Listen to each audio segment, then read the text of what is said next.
जय हिंद students, welcome to study for civil services. आज है 20 फरवरी 2025 और आज के करंट अफेयर्स को हम लोग कवर करने वाले हैं। आप में से जो भी स्टूडेंट यूपीपीसीएस, बीपीएससी, यूपीएससी या किसी भी स्टेट पीएससी की तैयारी कर रहे हैं तो लेक्चर को एंड तक जरूर जो है वो सुनिएगा, क्योंकि ये लेक्चर आपके लिए काफी ज्यादा इंपॉर्टेंट होने वाला है। और लेक्चर को स्टार्ट करने से पहले मैं ज्ञान सर के पेड कोर्सेज की इंफॉर्मेशन आपको देना चाहता हूँ। ये ज्ञान सर है। प्रिलिम्स और मेंस की प्रॉपर अगर आपको तैयारी करनी है UPPCS, BPSC, UKPSC, RO ARO, BEO, UP triple SC exam की, तो आप ज्ञान सर के पेड बैच को जरूर ज्वाइन करें। इवन हरियाणा, राजस्थान, छत्तीसगढ़ से भी बिलोंग करते हैं तो उसके लिए भी बिल्कुल प्रॉपर कोर्सेज अवेलेबल हैं। इन दिए गए नंबर पर कांटेक्ट कर लीजिए और कोर्सेज को ज्वाइन करिए। तो ये आज के टॉपिक्स जिनको एक एक करके हम लोग कवर करेंगे, उससे पहले मैं आपके कमेंट्स जो है वो चेक कर लेता हूं। तो शगुन शगुन आप आंसर भी लिखना शुरू करिए। आयुषी ने आंसर लिखे हैं। आयुष गुप्ता का एक क्वेश्चन है, सर औक्या परिषद क्या है? मेरे ख्याल से औक्या परिषद के बारे में हमने अभी तक पढ़ा तो है नहीं, करंट अफेयर्स में आया नहीं था। और वैसे तो ये बांग्लादेश के अंदर रिलीजियस माइनॉरिटी को प्रोटेक्ट करने के लिए एक ऑर्गेनाइजेशन है ना। पर एक बार फिर से आप जो है वो चेक कर लेना इस टॉपिक से रिलेटेड, क्योंकि ये टॉपिक मैंने पढ़ाया नहीं है अभी, क्योंकि ये अपने टॉपिक्स में आया ही नहीं है अभी तक। और मेरे ख्याल से आप जनरल स्टडीज के पॉइंट ऑफ व्यू से ये टॉपिक जो है वो पूछ रहे हैं, तो आप अपने जनरल स्टडीज के जो फैकल्टी है उनके साथ एक बार कोऑर्डिनेट कर लीजिए। जो ये टॉपिक के बारे में मेरे ख्याल से इंटरनेशनल रिलेशन की फैकल्टी जो है वो आपको पढ़ा देंगी। तो ओइकिया परिषद, क्योंकि जहां तक मुझे याद आ रहा है मेरी नॉलेज के अकॉर्डिंग, कि बांग्लादेश का एक ऑर्गेनाइजेशन है जो बांग्लादेश के अंदर मौजूद जो रिलीजियस माइनॉरिटी उनको प्रोटेक्ट करता है ह्यूमन राइट्स के पर्सपेक्टिव से। तो एक बार देख लेना, फिर भी चेक कर लेना। सर मेरे एक महीने में जैसे 30 दिन होते हैं। अच्छा दीपांशी, आपके नोट्स से रिलेटेड आपको प्रॉब्लम आ रही है ना? हाँ, मैंने चेक किया था आपका ये कमेंट। सबके 7-8 देखो यार, सुनो। पहली चीज तो जो कोई दूसरा कर रहा है, दूसरे के 10 पेज में नोट्स बन रहे हैं या 50 पेज में नोट्स बन रहे हैं, उनको आपको देखने की जरूरत नहीं है। आपको मैं जितना बोल रहा हूँ यहाँ पर कि भाई आप उतनी चीजें लिख लो, बस आप उतनी चीजें नोट डाउन करो, उसको मल्टीपल टाइम जो है वो रिवाइज करो, है ना। और जब कई बार लोग क्या करते हैं, GS paper 1, paper 2, paper 3, paper 4 के हिसाब से नोट्स को जो है वो अपने मैनेज करते हैं। देखो बात तो वो अच्छी है, बट अल्टीमेटली सिविल सर्विसेज का exam paper 1, paper 2, paper 3, paper 4 का डिफरेंट नहीं है, इंटीग्रेटेड स्टडी होती है। क्योंकि आपके जीएस पेपर 1 में भी कई बार आप अपने आंसर जब लिखते हो तो उसमें जीएस पेपर 3 की अप्रोच से भी कई बार आंसर जो है वो लिखने पड़ते हैं, है ना। तो भूल जाओ ये पेपर 1, पेपर 2, पेपर 3, पेपर 4। एक चीज को जो है वो ध्यान में रखो कि आपको अपने सिलेबस को जो है वो कंप्लीट करना है और बेस्ट टू बेस्ट अपना आंसर जो है बनाना। और क्योंकि एक अच्छा आंसर जो होता है वो मल्टीपल डायमेंशंस के अकॉर्डिंग जो है वो तैयार होता है, कि उसमें हर चीज अवेलेबल होगी अगर आपके आंसर में, तो आपका आंसर अच्छा लगेगा। तो आप बिल्कुल भी ये नोट सेग्रीगेट हो रहे हैं या उसको जमा के रखना है, उन सब चीजों पे दिमाग मत अपना वेस्ट करो। किताबें बनाओ या नोट शीट बनाओ या फ्री पेजेस पर नोट्स जो है वो बनाओ। वैसे तो फ्री पेजेस पर बनाने चाहिए, यानी कि कोरा पेजेस जो होता है ना, फ्री मतलब बिना बाइंडिंग वाला, उस पर बढ़िया नोट्स बनाने चाहिए और उसको फाइल में रखना चाहिए। जो पन्नी की ट्रांसपेरेंट फाइल नहीं आती, 5-10 रुपए की जो है वो मिल जाती है, वो वाली ट्रांसपेरेंट वाली जो फाइल होती है, फोल्डर बोलते हैं बेसिकली इसको, फाइल तो नहीं फोल्डर बोलते हैं, या फाइल भी आती है वो लगाने वाली। तो आप उसको मेंटेन कर सकते हो। करंट अफेयर्स की एक फाइल बना लो, एक फाइल जो है वो आप हिस्ट्री की बना लो, उसमें modern Indian history, ancient, medieval अलग अलग कर दो, है ना। तो वो ऐसा आप अपने नोट्स बनाओ, सब्जेक्ट वाइज नोट्स बनाओ। और फिर पायल भारती ने लिखा है कि हाँ प्रीवियस हमने पहले पढ़ा हुआ, आपने नोट्स लिखे हुए हैं, बहुत बढ़िया। ठीक है, ठीक है, ठीक है। पहले पढ़ाया हुआ था वाला टॉपिक, अच्छा हाँ, जिसको कंफ्यूजन हो रहा था जिस टॉपिक को लेकर। दीपांशी कनेक्ट नहीं कर पाई दिल्ली इलेक्शन को लेकर, कोई बात नहीं दीपांशी, आगे चल के हो जाएगा वो, वैसे अभी मत कनेक्ट करो, धीरे धीरे करके डेवलप हो जाएगा। सर एसडीएम डीएसपी बन के क्या बीएमडब्ल्यू और स्पोर्ट्स जैसी कार नहीं खरीद सकते? गलती से भी नहीं खरीद सकते। एसडीएम की पूरे रिटायरमेंट तक की पूरी सैलरी भी अगर आप जो है वो कर लो, तो आप 1 करोड़ की कार नहीं खरीद पाओगे, है ना। बट टेंशन मत लो, उससे बड़ी बड़ी चीज होती है पावर, एक सबसे बड़ी चीज होती है भाई। खरीदने वाली बात देखो क्या होता है, इलीगल तरीके से तो इंसान कुछ भी खरीद सकता है, और लीगल तरीके से खरीदना इज इंपॉर्टेंट। बट जिस एग्जाम की आप तैयारी कर रहे हो, एसडीएम डीएसपी, ये पावर की पोस्ट है। इस पोस्ट पे रहे पहुंचने के बाद बड़े बड़े जो उद्योगपति होते हैं ना, इंडस्ट्रियलिस्ट, वो आपके सामने जो है वो, जब आप पहुंचोगे तो खड़े हो जाएंगे कुर्सी से, या फिर आपके सामने आके वेट करेंगे आपके ऑफिस के बाहर। आप इतनी पावरफुल पोजीशन पे जाने वाले हो। तो इस पोजीशन के लिए जो है वो पैसा इंपॉर्टेंट नहीं होता, इसमें पावर जो है वो बहुत इंपॉर्टेंट है। ईशा ठाकुर का आंसर, आंसर दो ईशा। ईशा आंसर देना बंद मत करो अभी, आप तो कंटिन्यू देते आ रहे थे। ठीक है, गोल्डी, बहुत बढ़िया। दिव्य प्रकाश, श्रेया तिवारी, बहुत बढ़िया। प्रीति मिश्रा, ठीक है। अंजलि सिंह, आयुषी सिंह, सभी के आंसर्स आए। वेरी गुड, चलो। और भी सभी लोग जो है वो, आपको जो भी डाउट है आप मुझे कमेंट बॉक्स पे बता सकते हैं, अपने आंसर्स वगैरह देने की जो है वो कोशिश किया करें। चलिए अब समय नहीं वेस्ट करते हैं, काफी सारे टॉपिक्स हैं, इनको फटाफट हम लोग जो है वो कवर अप करेंगे। और जो चीज मैं आपको बोलूंगा वही चीज आपको जो है वो नोट डाउन करनी है, तो आप ध्यान से जो है वो पूरी चीज सुनिएगा, उसके बाद नोट डाउन जो है वो करते चलिएगा। तो आइए हम जो है वो डिस्कस कर रहे हैं एक ऐसे टॉपिक के बारे में जिसमें बताया जा रहा है कि इंडिया जो है वो ग्लोबल नॉर्थ और ग्लोबल साउथ के बीच में कनेक्शन क्रिएट कर रहा है। ग्लोबल नॉर्थ क्या है, ग्लोबल साउथ क्या है, मुझे फटाक से वीडियो को पॉज करके कमेंट बॉक्स पर लिख कर बताओ, फटाक से, क्योंकि ये टॉपिक पहले पढ़ा चुका हूं। तो देखो बॉस, सिंपली आज की डेट में ये टर्म बहुत यूज हो रहा है, पहले ईस्ट और वेस्ट टर्म यूज होता था ना। हम डेवलप्ड कंट्री को वेस्ट की तरफ जो है बोलते थे, डेवलपिंग कंट्री को ईस्ट की तरफ इशारा करते थे। अब क्या हो गया कि ग्लोबल नॉर्थ मतलब जो डेवलप्ड कंट्रीज हैं, ग्लोबल साउथ मतलब जो डेवलपिंग कंट्री है, इमर्जिंग कंट्री है ना। तो वो ईस्ट वेस्ट वाला फंडामेंटल चेंज होकर आज की डेट में नॉर्थ और साउथ वाला फंडामेंटल चलने लगा है। तो अभी एक चीज आपको पता लगी गई है। अब ये टाइटल में क्या लिखा हुआ है कि इंडिया जो है वो नॉर्थ और साउथ को मिलाने का एक बहुत अच्छा काम कर रहा है। इसी के बारे में हम लोग जो है वो चर्चा करने वाले हैं, काफी इंपॉर्टेंट टॉपिक है, ध्यान से सुनना। इसमें ज्यादा लिखने वाली चीजें नहीं होने वाली है इस टॉपिक में। अब इंडिया ने अपने आप को एक ऐसे देश के रूप में गाइस स्थापित किया है जो ग्लोबल नॉर्थ और ग्लोबल साउथ के बीच में एक इंपॉर्टेंट ब्रिज बन गया है। ग्लोबल नॉर्थ को हम वेस्टर्न डेवलप्ड कंट्रीज के रूप में देख सकते हैं, जो मैं आपको ऑलरेडी बता चुका हूं, और ग्लोबल साउथ को डेवलपिंग नेशन के रूप में देखा जाता है। इंडिया एक डेवलपिंग कंट्री होते हुए भी ये रोल प्ले करता है, और ये हमारे ऑनरेबल प्राइम मिनिस्टर के कमेंट से भी दिखाई देता है, जो उन्होंने प्रवासी भारतीय दिवस 2025 में दिए थे। इंडिया का ये रोल काफी क्रिटिकल है, क्योंकि ये देश डेवलपिंग नेशंस के इश्यूज को जो है वो उभारता है, यानी कि हम जो है वो हमारी डेवलपिंग कंट्रीज या फिर ग्लोबल साउथ के जो मुद्दे हैं उसको हम जो है वो सामने रखते हैं और उस पर हम बातचीत करते हैं। राइट, तो इंडिया काफी अच्छा रोल, बिग बिग ब्रदर का रोल जो है वो प्ले कर रहा है बेसिकली सभी डेवलपिंग कंट्रीज के लिए, यानी कि ग्लोबल साउथ के लिए अपनी आवाज उठाने के लिए, और इवन ग्लोबल नॉर्थ यानी कि डेवलप कंट्री के साथ भी हम लोग डील बहुत अच्छी जो है वो करते हैं। तो ये इंडिया के लिए एक बहुत ही प्राउड वाली बातें हैं, और ऐसी चीजें कई बार आप अपने मेंस के आंसर्स में जो है वो लिखते हैं। राइट, तो ये सिर्फ अभी सुनो आप, क्योंकि ये टॉपिक बार बार रिपीट होते हैं इस टाइप के, तो ऑटोमेटिकली आपके आंसर्स डेवलप होना शुरू हो जाएंगे अच्छे। अब सुनो मेरी बात बहुत ध्यान से आगे की। तो इंडिया का ये रोल जो है गाइस वो काफी इंपॉर्टेंट है, काफी क्रिटिकल है।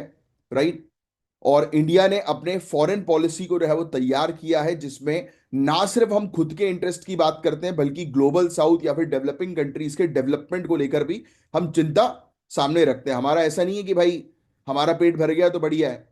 हम उस मेंट हमारा जो इंडिया का जो आप बोल सकते हो कि जो पॉलिसी रहती है हमेशा, राइट, या फिर इंडिया की आइडियोलॉजी जो है, राइट, वो कुछ इस तरीके की है, हमारे सिद्धांत कुछ इस तरीके के हैं कि हम सबके साथ बांटेंगे। शेयरिंग का हमारा सिद्धांत है। हमारा सिद्धांत ये है कि हम आगे बढ़ें तो दूसरों को भी साथ में आगे बढ़ाएं, दूसरों को मदद करें। ये सिद्धांत इंडिया के हैं, राइट, जो इंडिया की हमेशा से फॉरेन पॉलिसी में रिफ्लेक्ट करता है। राइट, ग्लोबल साउथ के डेवलपमेंट को लेकर हम चिंतित रहते हैं। ये policy change cold war era के न्यूट्रल स्टैंड के बाद एक इंक्लूसिव और इक्विटेबल फ्रेमवर्क बनाने के लिए है। अब आपको पता है ऑलरेडी एक समय पर यूएसए और यूएसएसआर आपस में एक दूसरे के साथ जो है वो लड़ते थे। राइट, अब सभी लोग जो है वो जानते हैं, यस। फिर उसके बाद जो है वो हमने जो है वो क्या नाम, नॉन अलाइंग मूवमेंट, राइट, ये टॉपिक आपके जीएस पेपर 2 के अंदर जो है वो पढ़ाया जाएगा, नॉन अलाइंग मूवमेंट का टॉपिक। राइट, चाहो तो लिख लो अभी के अभी, और जिन जिन लोगों ने पढ़ लिया इस टॉपिक को अपने नोट्स से रिवाइज कर लो। जिन्होंने नहीं पढ़ा एक बार विकीपीडिया के पहले पैराग्राफ को पढ़ लेना बस। तो हमने क्या उस समय नॉन अलाइंग मूवमेंट के समय पर क्या बोला कि ना हमें यूएसए का साथ देना है, ना उससे दुश्मनी पालनी है, ना हमें यूएसएसआर सोवियत यूनियन का साथ देना है, ना उससे दुश्मनी पालनी है, हम चुप रहेंगे। है ना, तो ये चीज हम लोग को जो है वो देखने को मिली काफी लंबे समय तक कोल्ड वॉर के समय पे। फिर उसके बाद हमने जो है वो अपने आप को ग्रो करना शुरू किया, डेवलप करना शुरू किया, है ना, दूसरी कंट्रीज के साथ ट्रेड करना शुरू किया। तो इस दौरान जो है वो अब हम डेवलपिंग कंट्रीज और डेवलप कंट्रीज के बीच में एक संतुलन जो है वो क्रिएट कर रहे हैं काफी अच्छा। तो ये चीज हम लोग को जो है वो देखने को मिल रही है। अब देखो, इंडिया एक मीडिएटर के तौर पर काम करता है, मध्यस्थता के तौर पर काम करता है। इंडिया ने अपने आप को एक मीडिएटर के रूप में जो है वो स्टैब्लिश किया है कि जो जो होता है ना कि एक व्यक्ति जो बीच में बैठकर जो है वो दो लोगों के प्रॉब्लम्स जो है वो रिजॉल्व कर रहा है, राइट। हम खुद एक डेवलपिंग कंट्री, बट सोचो उन डेवलपिंग कंट्री में हम एज अ लीडर हैं, जो कि अपने आप में बहुत बड़ी बात है। ग्लोबल साउथ और नॉर्थ के बीच में एक ब्रिज का काम कर रहे हैं हम लोग। जैसे कि हमारे प्राइम मिनिस्टर ने 2025 में प्रवासी भारतीय दिवस में कहा कि इंडिया की लीडरशिप काफी इंपॉर्टेंट है ग्लोबल साउथ को उठाने में। हमारे देश का ये विजन है कि हम अपने डेवलपिंग पार्टनर्स को ग्लोबल गवर्नेंस में बेटर रिप्रेजेंटेशन दिलाएं, कि भाई इंटरनेशनल लेवल पर जो शासन चलता है तो उसमें आवाज उठे ग्लोबल साउथ कंट्री की तरफ से भी, यानी कि डेवलपिंग कंट्री की तरफ से भी उनकी प्रॉब्लम भी सुनी जाए टेबल पे, और उससे रिलेटेड फिर पॉलिसीज बनाई जाए। ऐसी पॉलिसीज नहीं होनी चाहिए कि जो सिर्फ रिच कंट्रीज को ही सपोर्ट कर रही हैं, है ना, जो कि पहले होती थी। बट अब इंटरनेशनल पॉलिसीज अब बन रही हैं, क्योंकि हमने आवाज उठाना शुरू कर दिया है पूरी पावर के साथ ग्लोबल साउथ के लिए। इसके लिए अब ग्लोबल साउथ को इग्नोर नहीं किया जाता। इंडिया ने हमेशा ग्लोबल साउथ की तरफ से स्टैंड भी लिया है, चाहे अगर वो नॉन अलाइंग मूवमेंट की बात हो या ग्रुप ऑफ 77 के स्टैब्लिशमेंट की बात हो, G77 जिसको हम लोग बोलते हैं। तो लिख लो, G77 आपका दूसरा टास्क। दो टास्क दिए मैंने अभी तक आपको पढ़ने के लिए, एक नॉन अलाइंग मूवमेंट पढ़ना है और दूसरा पढ़ना है G77। लिख लो ये दो टास्क। हमने 1970s में स्टॉकहोम कॉन्फ्रेंस में क्लाइमेट जस्टिस के प्रिंसिपल में भी जो है वो आगे बढ़े थे, राइट, जिसमें हमने डेवलपिंग कंट्रीज की रिस्पॉन्सिबिलिटीज को हाईलाइट किया, और आज भी ये लेगेसी कंटिन्यू कर रहा है। अभी हमने बीच में चिल्लाया था कि डेवलप कंट्रीज है वो डेवलपिंग कंट्रीज को फंड्स प्रोवाइड नहीं करा रही हैं क्लाइमेट चेंज की प्रॉब्लम से रिजॉल्व करने के लिए, राइट। क्लाइमेट चेंज की प्रॉब्लम को कम करने के लिए, मिटिगेट करने के लिए डेवलप कंट्री सपोर्ट नहीं कर रही है फाइनेंशियली डेवलपिंग कंट्रीज को, जो उन्होंने कमिट किया था 2015 के पेरिस एग्रीमेंट में। इसको लेकर अभी बीच में हमने गुस्सा भी किया था, याद आ रहा है।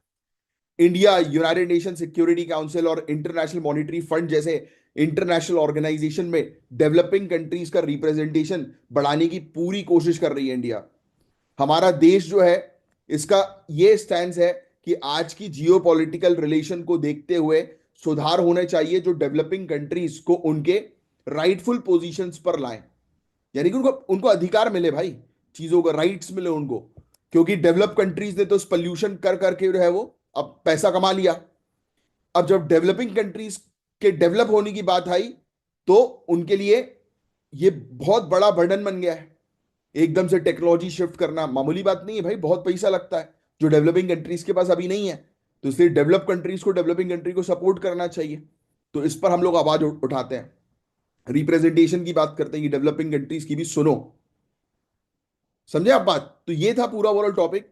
ग्लोबल साउथ और ग्लोबल नॉर्थ की डेफिनेशन आपको समझना जरूरी था। ये क्वेश्चन गाइस प्रीलिम्स में आ सकते हैं, जैसे कि इंडिया का रोल इस क्षेत्र में ग्लोबल साउथ में क्यों इंपॉर्टेंट है, इससे रिलेटेड क्या पॉइंट्स हैं। G77 और नाम से रिलेटेड क्वेश्चंस आ सकते हैं, पहले भी पूछे जा चुके हैं। मेंस में क्वेश्चन पूछा जा सकता है कि इंडिया की फॉरेन पॉलिसी से रिलेटेड, जिसमें ग्लोबल साउथ के लिए इंडिया का कमिटमेंट क्या है वो एक्सप्लेन कीजिए, ऐसे क्वेश्चंस आ सकते हैं, है ना। तो गाइज ये एक ओवरऑल रिव्यू ओवरव्यू था पूरा कि इंडिया का क्या रोल है ग्लोबल साउथ और ग्लोबल नॉर्थ को ब्रिज करने में, है ना। तो बस यही था पूरा ओवरऑल टॉपिक। तो इंडिया जो है एक काफी इंपॉर्टेंट रोल जो है वो प्ले कर रहा है, ग्लोबल साउथ की आवाज सबके सामने जो है वो रख रहा है। और ये चीज बकायदा जो है वो देखने को मिली प्रवासी भारतीय दिवस के समय पर, जिसमें हमारे ऑनरेबल प्राइम मिनिस्टर ने क्लियरली ये चीज मेंशन करी है कि हम जो है वो ग्लोबल साउथ को अपलिफ्ट करने के लिए पूरी कोशिश जो है वो कर रहे हैं। ठीक है। Third voice of global south summit में इंडिया की लीडरशिप क्लियरली ये चीज जो है वो दिखाती है कि पूरी डेवलपिंग कंट्री में इंडिया जो है वो लीड करता है, और डेवलपिंग कंट्री का एज अ बिग ब्रदर के तौर पर काम करता है, जो उनको भी डेवलप करने के लिए टारगेट करता है। तो ये हमारी आइडियोलॉजी, हमारे प्रिंसिपल्स हैं, है ना।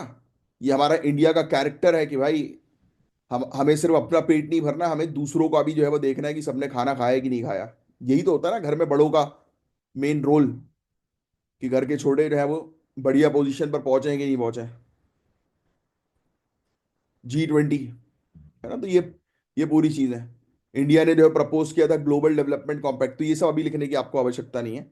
ये अप्रोच का मेजर ऑब्जेक्टिव यही था कि उसको वेस्ट और चाइना से डिफरेंशिएट करना था अपने आप को, और नॉन कंडीशनल डेवलपमेंट को प्रमोट करना था। ठीक है।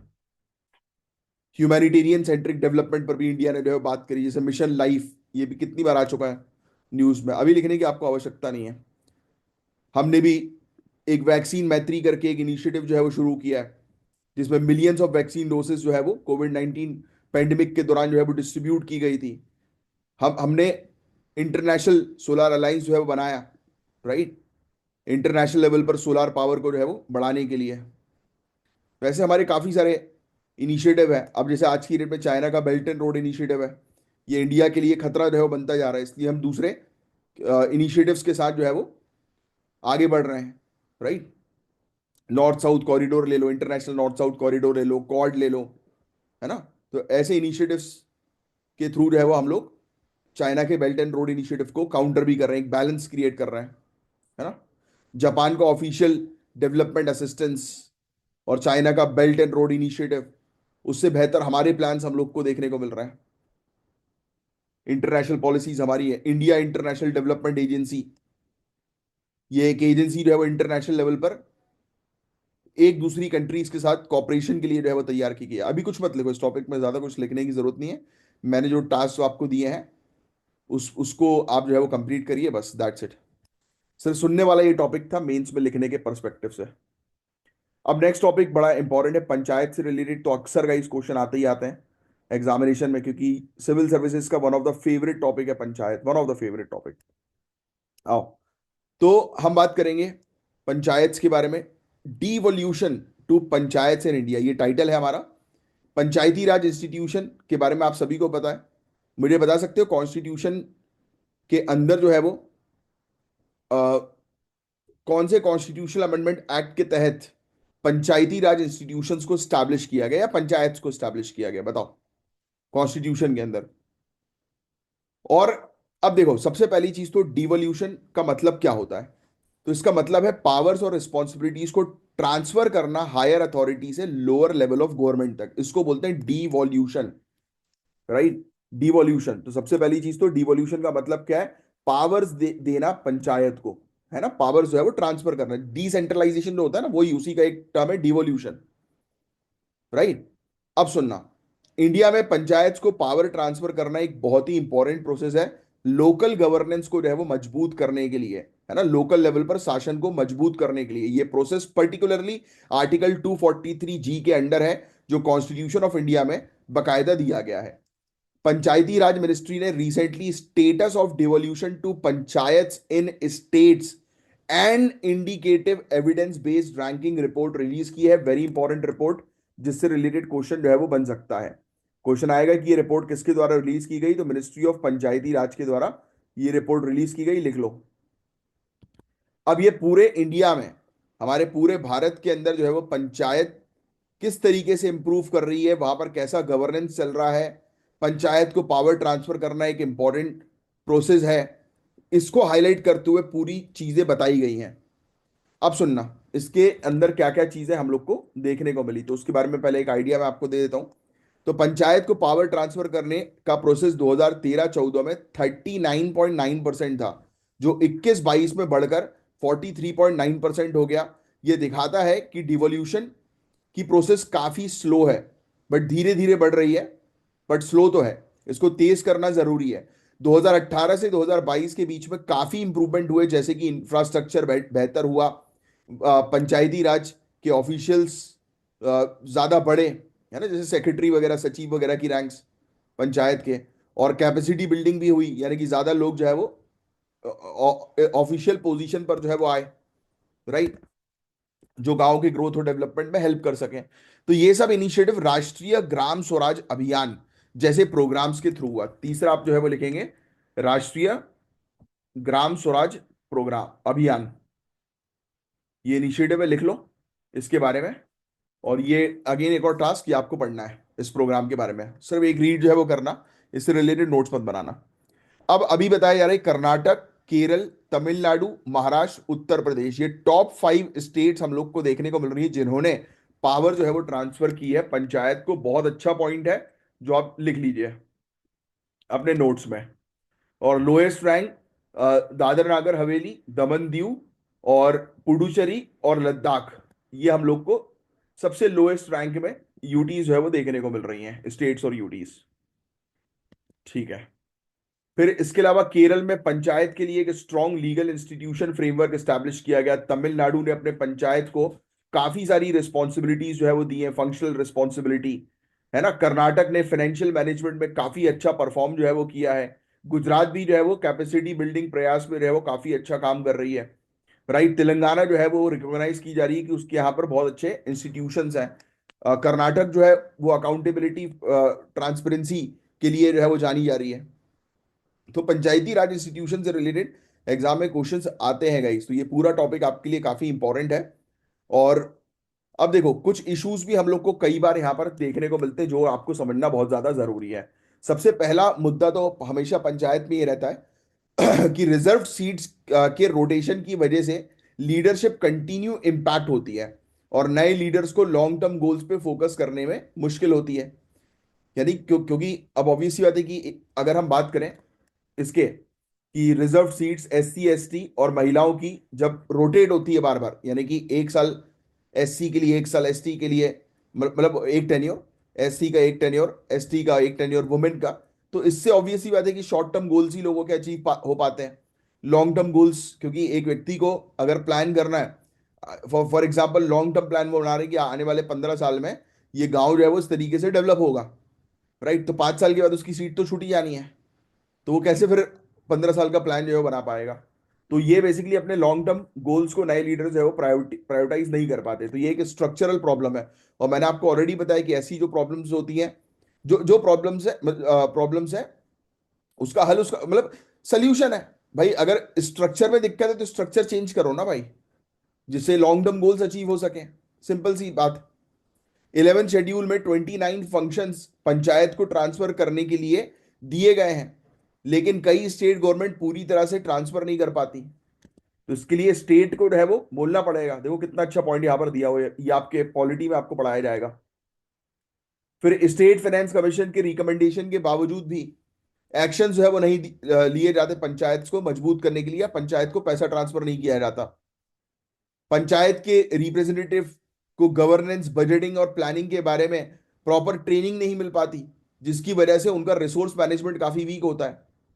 तो इन सब चीजों को हम भाई फंड के मिसयूज और करप्शन को रोकने के लिए स्ट्रिक्ट मॉनिटरिंग मैकेनिज्म हमें इंप्लीमेंट करना होगा, जिससे कि चीजें जो है वो स्मूथली जो है वो चल सकें। पंचायत भवन को एक हब जो है वो बनाया जाए, जहां लोकल सर्विसेज जैसे कि पेंशन, बर्थ डेथ सर्टिफिकेट और सेंट्रल स्कीम जैसे आयुष्मान भारत की सर्विसेज दी जा सके। पंचायत को पूरी तरह से सशक्त करना होगा, उन्हें रिस्पॉन्सिबिलिटीज और पावर ट्रांसफर करनी होंगी। राइट। खास तौर पर फ्लैगशिप स्कीम मनरेगा, प्रधानमंत्री Awas Yojana, right, national health mission, इन सब के लिए। राइट। और रेगुलरली स्टेट फाइनेंस कमीशन की रिपोर्ट को सबमिट करना होगा और उन्हें इंप्लीमेंट करना होगा, ताकि टाइम पर फंड ट्रांसफर हो सके और पंचायत जो है वो फाइनेंशियली, मतलब ऑटोनॉमी उसकी इंप्रूव जो है वो हो सके और वो डेवलप कर सके। तो डिवोल्यूशन टू पंचायत का प्रोसेस गाइस हमारी डेमोक्रेटिक फ्रेमवर्क को मजबूत बनाता है। और ये प्रोसेस सिर्फ गवर्नेंस को बेटर बनाने के लिए नहीं, बल्कि ये लोकल लेवल पे लोगों के पार्टिसिपेशन और अकाउंटेबिलिटी भी इंक्रीज करता है। राइट। तो इस टॉपिक को समझना जरूरी है, क्योंकि ये टॉपिक एग्जाम में काफी इंपॉर्टेंट है और आपको इसके चैलेंजेस, बेनिफिट्स और रिफॉर्म्स को क्लियरली जो है वो समझना होगा, एक प्रॉपर अंडरस्टैंडिंग क्रिएट करनी होगी। अब देखो इसमें मैं आपको बताता हूं। अभी तो आपने ये लिख दिया कि भाई मिनिस्ट्री ऑफ पंचायती राज की एक रिपोर्ट जो है वो आ गई है, जो बेसिकली टारगेट कर रही है कि पंचायती राज इंस्टीट्यूशन को पैसा दो। इस रिपोर्ट को पंचायत डिवोल्यूशन इंडेक्स 2024 के नाम से भी जाना जाता है, ये भी लिख लेना। Next point.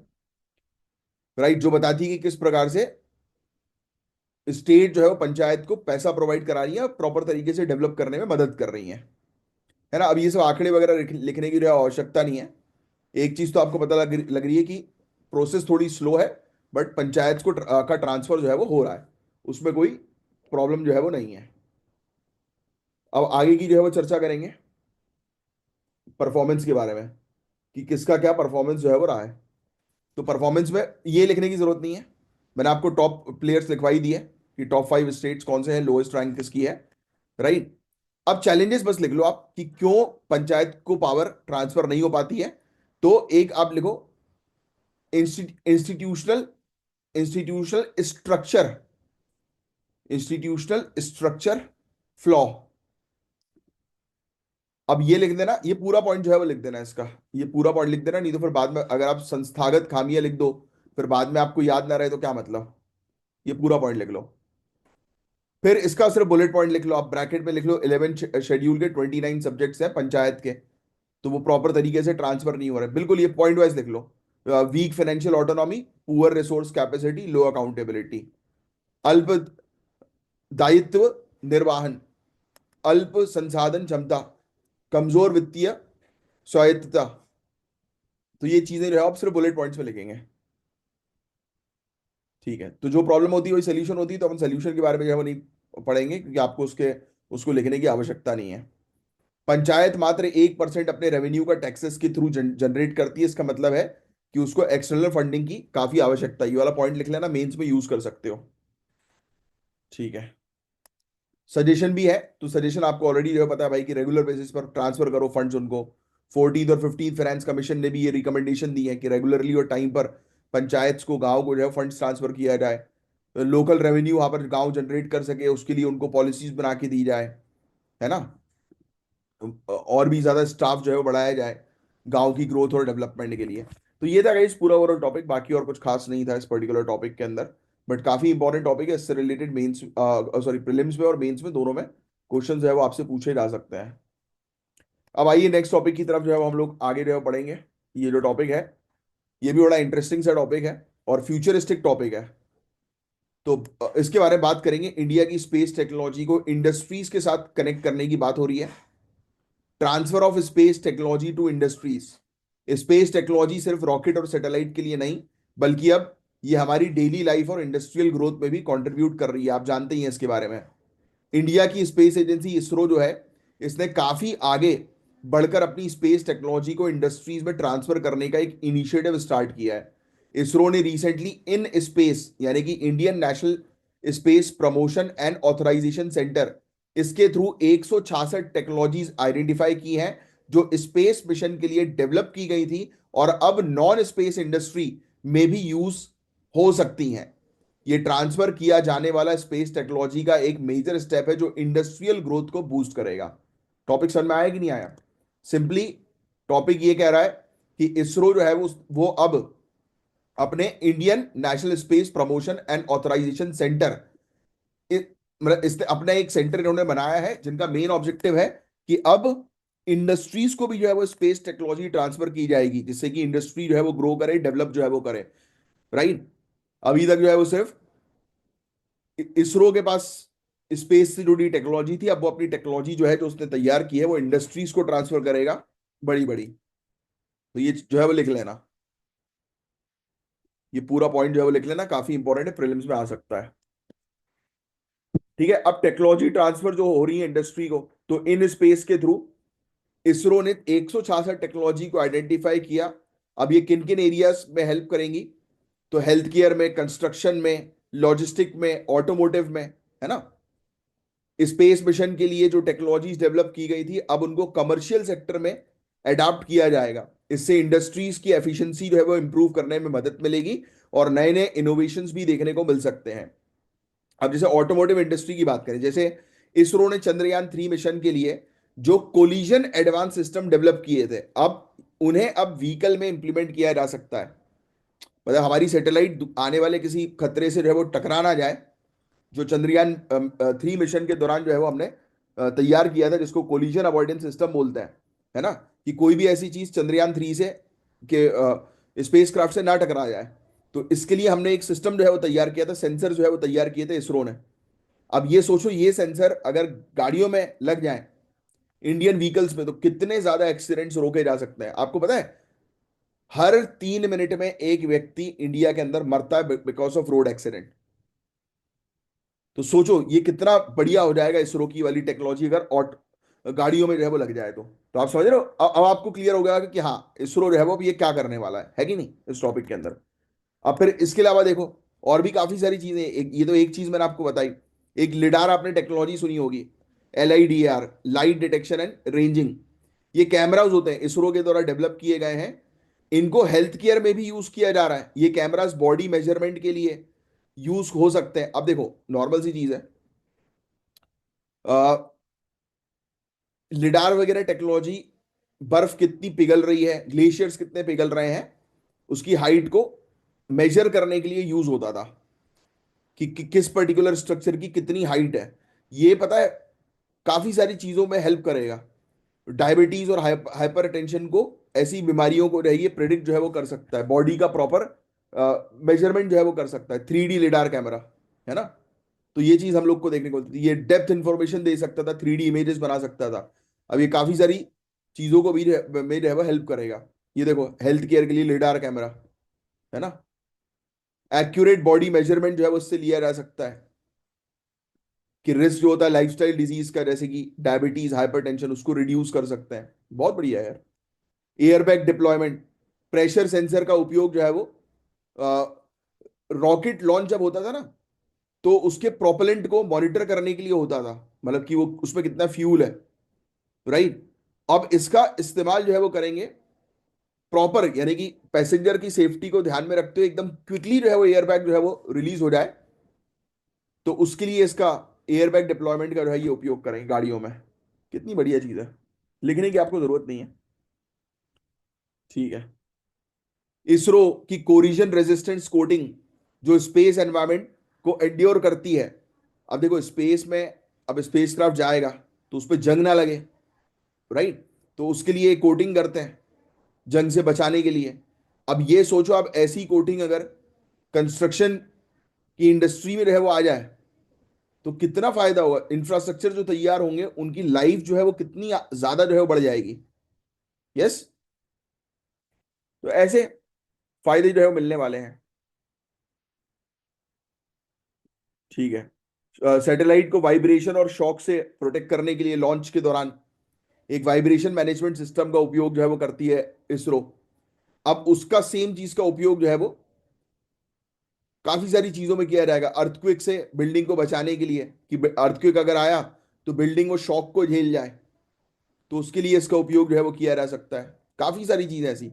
एक पॉलीमर डेवलप किया था इसरो ने, कि मतलब जैसे कि आपको पता है ना, स्पेसक्राफ्ट एक्सट्रीम टेम्परेचर में भी जा जा सकता है और वो बच जाएगा, उसको कुछ नहीं होगा।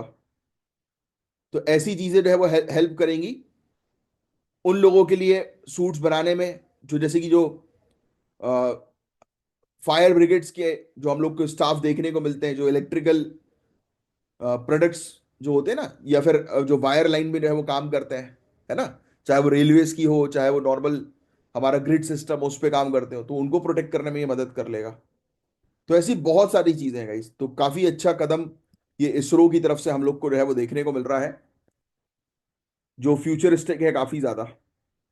बट कुछ चैलेंजेस भी है भाई, ये सब टेक्नोलॉजी इतनी सस्ती तो होती नहीं है, महंगी होती है। अगर आप ये सब टेक्नोलॉजी का उपयोग गाड़ियों में करोगे तो गाड़ियां कितनी महंगी हो जाएगी, बिल्डिंग्स में करोगे तो बिल्डिंग के रेट जो है वो बढ़ जाएंगे, है ना। तो आम आदमी के लिए अफोर्ड करना मुश्किल है। तो सबसे बड़ा चैलेंज यही है कि इस महंगी टेक्नोलॉजी को सस्ता करना। अब वो पॉसिबल भी है इनोवेशन वगैरह के थ्रू, है ना। तो ये चीजें हैं। तो ये काफी अच्छा स्टेप जो है वो लिया गया है। इन स्पेस एक ऑटोनॉमस एजेंसी है, डिपार्टमेंट ऑफ स्पेस की, 2020 में स्टैब्लिश हुई थी, कि स्पेस इंडस्ट्री में रहे वो प्राइवेट सेक्टर की एंट्री के लिए इसको बनाया गया था, इन स्पेस को। ये लिख लेना जो हाईलाइट किया है। बस यही था गाइस पूरा ओवरऑल टॉपिक। और बस आज के लिए गाइस इतना ही रख रहे हैं हम लोग। ये इसकी जो आगे की जो टॉपिक्स हैं वो मैं कमिंग संडे वाले लेक्चर में जो है वो आपके कवर अप जो है वो कराऊंगा, एक्स्ट्रा क्लास वाले दिन। और कुछ हमारे टॉपिक्स और बच गए हैं पिछले हफ्ते के, वो कमिंग संडे में जो है वो आपके कवर हो जाएंगे। You don't have to worry at all. चलिए साइन ऑफ करता हूँ, मिलूंगा कल के लेक्चर में। और जिन भी स्टूडेंट्स को हमारे कोर्सेज को ज्वाइन करना है, इन दिए गए नंबर पर कॉन्टैक्ट करके कोर्सेज को जो है वो जरूर ज्वाइन कर लीजिएगा। जय हिंद।